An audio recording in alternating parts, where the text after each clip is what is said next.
up to the 30, the 20, 10, 5, Torrey Horton back to the end zone. 48-yard play. Guess who?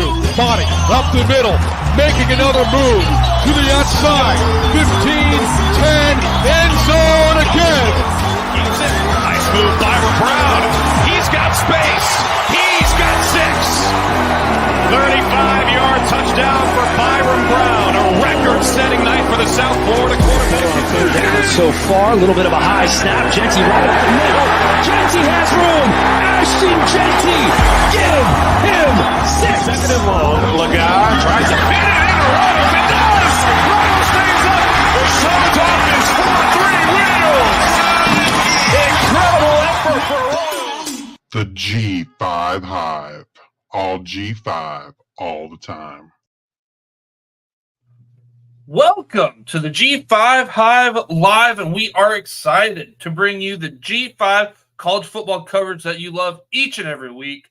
I am Luke Probasco. I'm joined by my co-host, Justice, over here.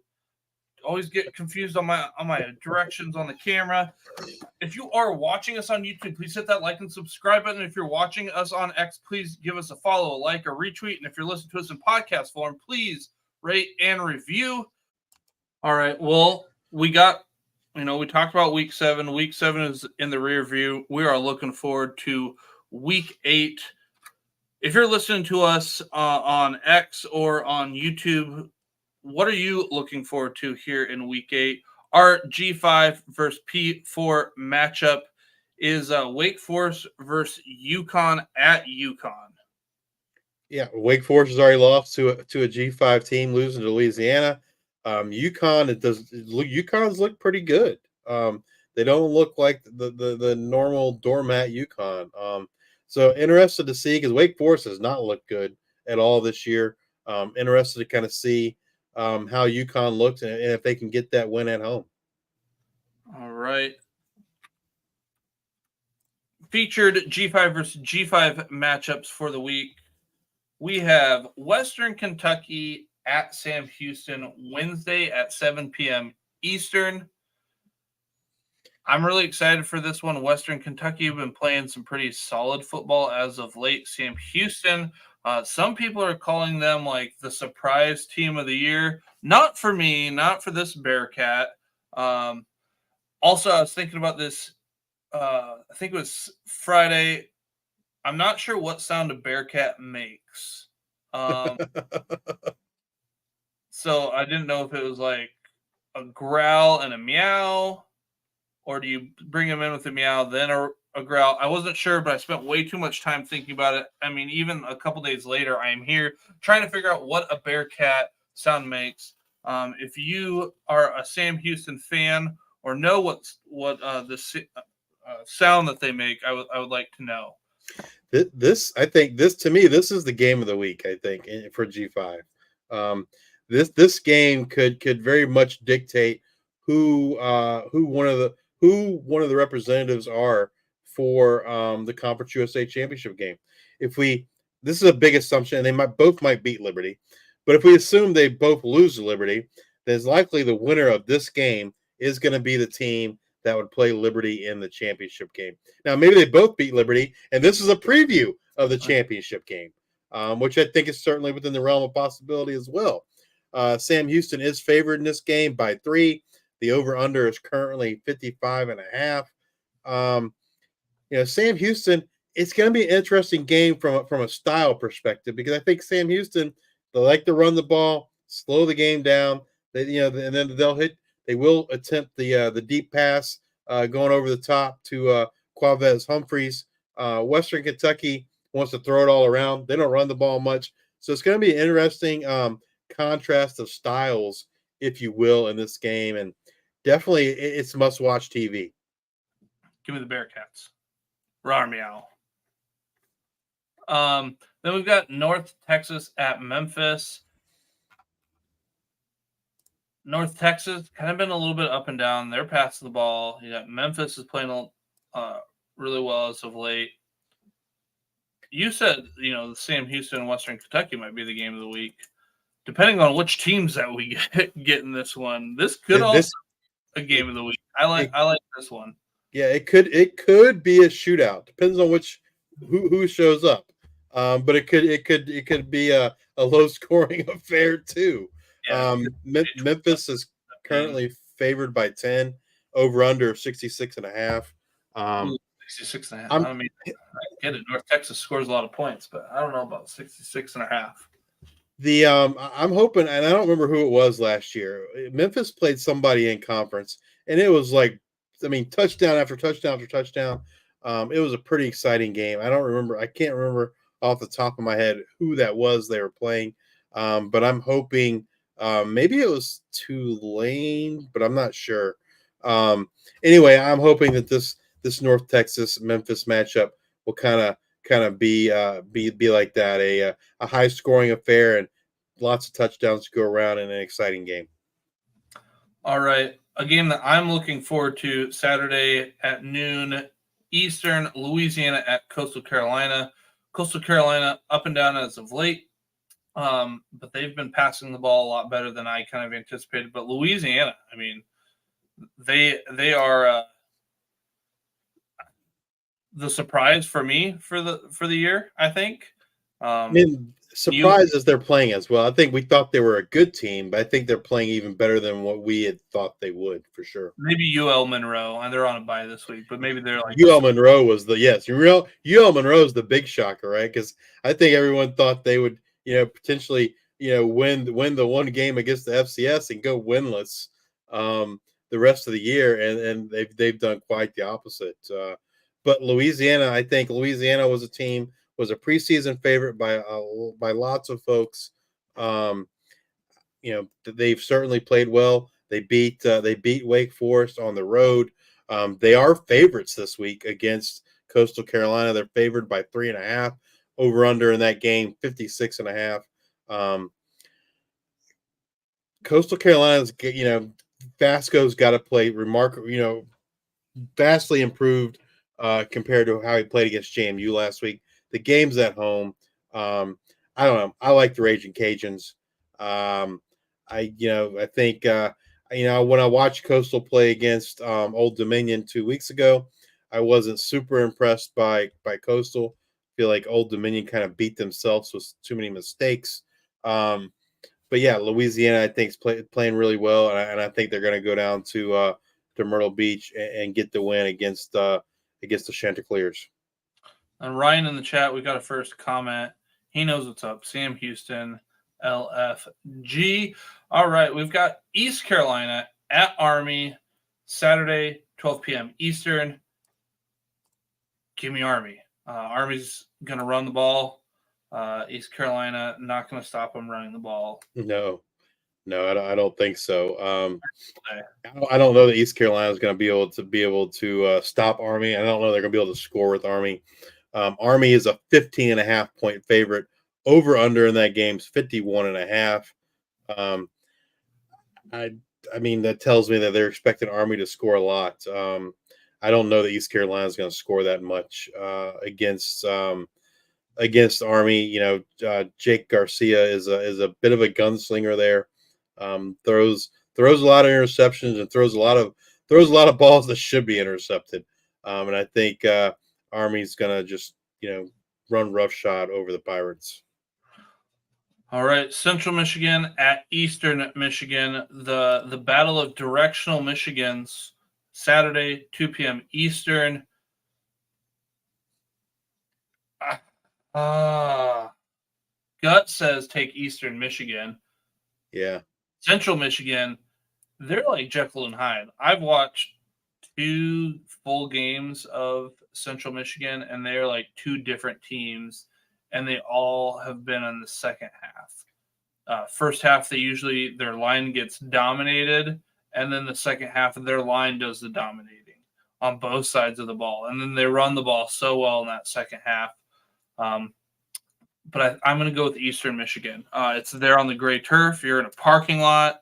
Who knows what items might be in that parking lot, but give me Eastern Michigan. Yeah, Eastern Michigan's favored by 1.5, over under 55.5.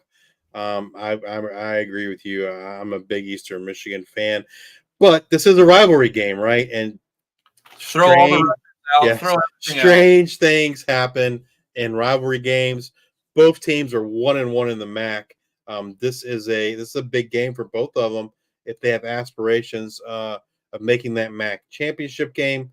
But with the injury to Levis, if he can return, I think it's going to be a really great game. Otherwise, I think Eastern Michigan will win this game if there is no Joey Levis. Got Hawaii at Washington State Saturday at 3:30 p.m. Eastern. Can Washington State get back on track? I think so. Yeah. Hawaii is going to run an up tempo. Washington State's going to run an up tempo. Hawaii is going to probably have a lot more 3-and-outs than Washington State. Maybe Washington State gets back on track this weekend. Yeah, I mean, the odds makers certainly think so. They have Washington State favored by 19.5 with an over-under of 55.5. I mean, but this game could, if Hawaii can get the offense rolling, it could be a high-scoring affair. But I'm not hopeful based on what we've seen to this point. The only time it seems Hawaii has gotten their offense going is when they played the two FCS schools, when they've played power or FBS competition. They have not looked good offensively, and Washington State, I think, it's just going to be too much for them. You said 55.5 for over under. Does Washington cover that themselves? I mean, you're saying that's kind of what you're saying with a 19.5 point spread. You basically, you're saying they're going to win by 20. So, that's kind of what you're saying with that spread and the over under is that Washington State's just going to blow the doors off Hawaii. All right. Now, this one will be interesting for different reasons. Toledo at Northern Illinois, Saturday at 3:30 p.m. Eastern. Northern Illinois' defense, great. Toledo's been great. Do they have Tucker Gleason back for a matchup-wise? I hope so. But if they don't have Tucker Gleason, I feel like I got to go with Northern Illinois in this one. Yeah, I would agree. Obviously, if you have Tucker Gleason, and if you have Tucker Gleason, I think I probably lean Toledo. Yep. Also, playing at Northern Illinois plays into it a little bit, but as of right now, with the information that I have, I guess I got to go Northern Illinois. Yeah, the spread's Northern Illinois by 2.5 with an over/under of 42.5. But yeah, I'm in agreement with you. Be paying attention to that MAC availability report to kind of see what it says about Tucker Gleason. If he's going to play and he looks ready to go, I think the Rockets can win the game. Without Tucker Gleason, I would favor Northern Illinois. James Madison at Georgia Southern, Saturday 4 p.m. Eastern. Give me James Madison in this one, clicking on all cylinders. Georgia Southern able to pull one out this last week, but I think the streamers will be flying for James Madison this week. Yeah, we didn't mention the injury news, but J.C. French had a concussion in that game. Had to come out. Reports are he already cleared concussion protocol, so he should be ready for this game. But yeah, I'm with you. Georgia Southern's actually leading the Sun Belt East because they haven't lost a conference game. James Madison lost to UL Monroe, so they have one loss. But I'm in agreement with you. JMU is the cream of the crop here for the Sun Belt East. JMU is favored by 9.5 with an over/under of 58.5. All right. New Mexico at Utah State. This one will be a fun one. I anticipate for an offensive flurry. We've got Saturday, 5 p.m. Eastern. I don't remember if I said that. But we got Spencer Petras throwing the ball around since he's been healthy and back for Utah State. New Mexico has been putting up numbers on the offensive side of the ball. You got Dampier, you got Wysong. It's been fun to watch.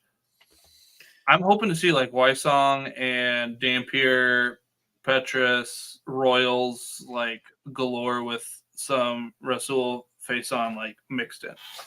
Yeah, I'm a little disappointed that I guess I'm gonna have to watch it on my phone because I will be tailgating for the Old Dominion game. But yeah, this or else I'm gonna try and see if I can record it because I want to watch this one. This should be an fireworks, offensive fireworks from both teams. Would you have a guess on what the over under is, Luke? I don't think you'll ever guess it, but Okay. If I were to make the odds over under for New Mexico at Utah State, I'm probably at. I'm going to be pretty plain Jane. You got to go 55.5, but my guess is that they probably have it set probably closer to 48. oh, not even close, buddy. 78.5. Whoa. Okay. Over under 78.5. New Mexico is favored by 2. Neither team plays any defense. We know this. Neither defense is great. I am shocked. I thought it was going to be a high scoring game, but like when you do those like blind ones for me, like I'm pretty darn close. That one I was way off. Like I don't know. I knew you would never guess. That's just so. I mean, 80 points, right? You're talking a 40 to 40 game, 40 to 38 kind of game. So should be offensive fireworks. If you like offense, tune into that game. It's on True TV. 4 p.m. on Saturday. I don't know. I don't know who I like more. I think I'm going to lean slightly to New Mexico, but man, it should be a fun game and lots of offensive fireworks, lots of touchdowns. UNLV at Oregon State, Saturday, 10 p.m. Eastern. I'm just going to keep riding with UNLV's defense and say UNLV takes this one on the road. I'll be curious what over-unders, favorite. It's a little higher than I would have thought. The over-under is 62.5. UNLV is favored by 7.5. I like UNLV as well. I think the game could be a little bit closer than that. And I don't know that I don't necessarily believe they're going to score that many points, but I could see UNLV getting in the 30s. I don't know that I see in the low 30s. I don't know that I see Oregon State getting much more than say 24 points. I like UNLV in this game as well. So that is going to do it for us this week. We've got come back and join us next week as we discuss what happened in Week 8, as well as look forward to Week 9 of the 2024 season, as well as bring you up to date on all the latest news and happenings in the world of G5 college football. If you're watching us on YouTube, please hit that like and subscribe button. And if you're watching us on X, please give us a retweet, a like, and a follow. And if you're listening to us on Apple Podcasts or Spotify, please subscribe. Leave those 5-star rating and reviews. Thank you all for your support. And until the next time, we are the G5 Hive.